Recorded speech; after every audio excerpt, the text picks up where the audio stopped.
여러분 한 가지 질문을 드릴게요. 노동자들이 파업을 하면 누가 이길까요? 보통은 노조가 이기거나 사측이 양보하거나 둘 다 조금씩 물러서는 협상으로 끝나죠. 그런데 이제 지금 우리가 목격하고 있는 상황은 그 어떤 시나리오와도 달라요. 노조가 파업을 할수록 오히려 노조원들이 일자리를 잃는 방향으로 역사가 흘러가고 있거든요. 오늘 이 영상을 다 보시고 나면 여러분은 아마 파업이라는 단어를 완전히 다른 시각으로 보게 될 거예요. 안녕하세요. 이슈 딥다이브입니다. 오늘은 현대차 파업을 둘러싼 표면과 이면, 그리고 AI와 휴머노이드 로봇이 바꿔놓을 제조업의 미래를 낱낱이 파헤쳐 볼 거예요.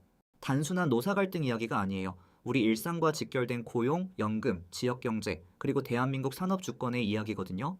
끝까지 보시면은 지금 세상에서 무슨 일이 벌어지고 있는지 훨씬 선명하게 보이실 거예요. 먼저 파업의 표면부터 들여다볼게요. 뉴스에서 보셨겠지만 현대차 노조는 올해 약 45조 원 규모의 성과급 요구를 내걸었어요. 숫자만 들으면 황당하다 싶죠? 그래서 현대차가 지난해 사상 최대 영업이익을 올린 건 사실이에요. 15조 원이 넘는 영업이익이었거든요. 노조 입장에서는 회사가 이렇게 벌었으면 우리도 그 과실을 나눠야 한다는 논리예요. 틀린 말은 아니에요. 수십 년간 현장에서 땀 흘린 노동자들이 이익 분배를 요구하는 건 자연스러운 권리니까요. 그런데 여기서 경영진이 바라보는 시각은 완전히 달라요. 즉 경영진 입장에서 이 파업은 단순한 임금 협상이 아니에요. 어떻게 보면은 하나의 지금 전환점이에요. 그들에게 이 순간은 이런 질문을 던지는 계기거든요. 우리가 계속 이 인간 노동자들과 협상을 반복할 것인가? 아니면 아예 협상 자체가 필요 없는 존재로 대체할 것인가? 그리고 그 대안이 이미 준비되어 있어요. 바로 AI 자율공장과 휴머노이드 로봇이에요. 잠깐 여기서 오해하시면 안 되는 게 있어요. 많은 분들이 로봇이 사람 일자리를 빼앗는다라는 이야기를 수십 년 전부터 들어왔고 그때마다 결국 인간은 더 고부가 가치 일을 하게 됐다고 생각하실 수 있어요. 맞아요. 1차 산업혁명, 2차 산업혁명을 거치면서 인간은 항상 적응했죠. 그런데 이번은 달라요. 이번 변화의 속도와 범위가 과거와 차원이 달라요. 구체적으로 설명할게요. 현대차는 2022년에 보스턴 다이내믹스를 1조 원 이상을 투자해 인수했어요. 그리고 지금 이 회사는 아틀라스라는 휴머노이드 로봇을 고도화하고 있어요. 아틀라스는 두 발로 걷고 뛰고 심지어 넘어져도 혼자 일어나요. 현재 테스트 중인 버전은 약 20kg의 물체를 들어 올리면서 좁은 통로를 통과하는 것도 가능해요. 여기에 테슬라의 옵티머스, 피겨 AI의 피겨 원, 아마존이 투자한 에질리티 로보틱스의 디지까지 전 세계 빅테크들이 지금 이 순간에도 엄청난 속도로 휴머노이드 개발 경쟁을 벌이고 있어요. 그럼 비용 이야기를 해볼게요. 숫자로 보면은 더 실감이 나거든요. 현재 현대차 생산직 노동자 한 명의 연간 인건비는 평균적으로 약 1억 원 내외예요. 여기에 4대 보험, 복리후생, 산재리스크, 교육비까지 더하면은 실질 비용은 1억 2천에서 1억 5천만 원 수준이에요. 반면 휴머노이드 로봇은 지금 당장은 아직 비싸요. 테슬라는 옵티머스를 대당 2만 달러, 우리 돈으로 약 2,700만 원 선에서 공급하는 걸 목표로 하고 있어요. 그리고 대량 생산 체제가 갖춰지는 2017년에서 2030년 사이에는 이 가격이 더 내려갈 거라는 전망이에요. 연간 유지비도 인간 노동자의 10분의 1 수준이에요. 파업도 없고 휴일도 없고 산재도 없어요. 경영진 입장에서 이 숫자를 보면 어떤 생각이 들겠어요? 그리고 가장 중요한 포인트가 하나 있어요. 기업들이 공장 자동화를 원하는 이유는 비용만이 아니에요. 예측 가능성이에요. 인간은 아프고 실수하고 감정이 있고 파업을 해요. 하지만 기계는 명령한 대로 움직여요. 24시간 365일 지치지 않고요. 제조업에서 예측 가능성은 곧 경쟁력이에요. 납기를 맞추는 게 곧 계약이고 계약이 곧 생존이니까요. 자, 여기서 이 영상에서 가장 핵심적인 역설에 도달하게 돼요. 파업의 역설이에요. 노조는 파업을 통해 무엇을 하려는 걸까요? 자신들이 대체 불가능하다는 걸 보여주려는 거예요. 우리가 멈추면은 공장이 멈추고 공장이 멈추면은 회사가 손해를 본다는 것을 보여주는 거죠. 이건 수십 년간 노동운동이 써온 전통적인 협상 카드예요. 그리고 과거에는 그게 통했어요. 그런데 지금은요. 파업이 길어질수록 경영진에게는 오히려 이런 확신이 생겨요. 맞아, 이게 바로 우리가 자동화를 서둘러야 하는 이유야. 파업이 길어질수록 이사회 앞에서 자동화 투자 예산을 따내기가 더 쉬워지거든요. 파업이 2주 이상 지속되면은 현장 관리자들은 직접 경험으로 배우게 돼요. 자동화 라인은 계속 돌아가고 인간 라인은 멈춘다라는 것을요. 이 경험이 경영진에게 주는 메시지는 강력해요. 그리고 이게 바로 파업의 역설이에요. 자신들의 가치를 증명하려는 시도가 오히려 자신들을 대체해야 할 당위성을 제공하는 결과를 낳는 거예요.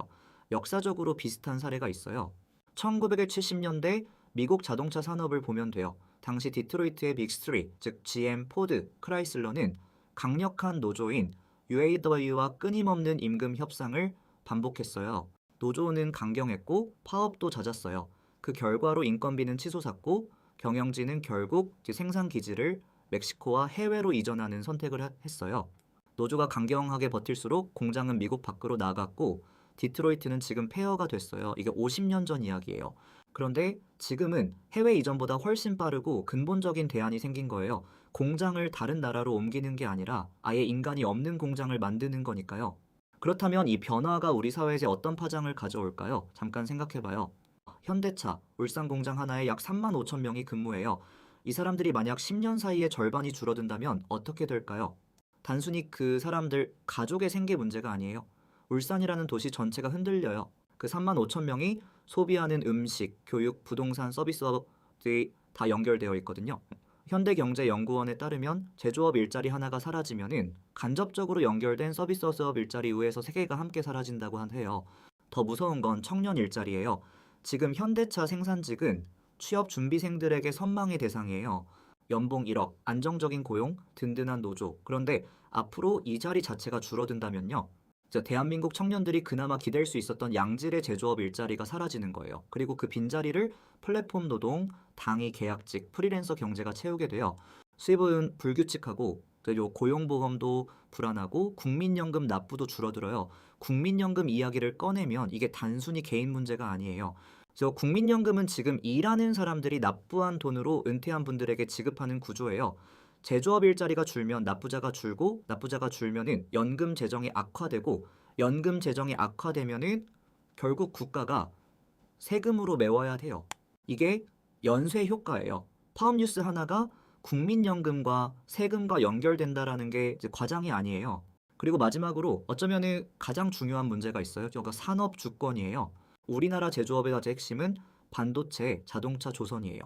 이 3가지가 대한민국 수출의 절반 이상을 차지해요. 자, 그런데 이 산업들이 자동화와 AI로 재편되는 과정에서 한국이 기술 주도권을 쥐지 못하면 어떻게 될까요? 공장은 여전히 한국에 있어도 로봇을 만드는 기술은 미국이나 일본이 갖고 있는 상황이 올 수 있어요.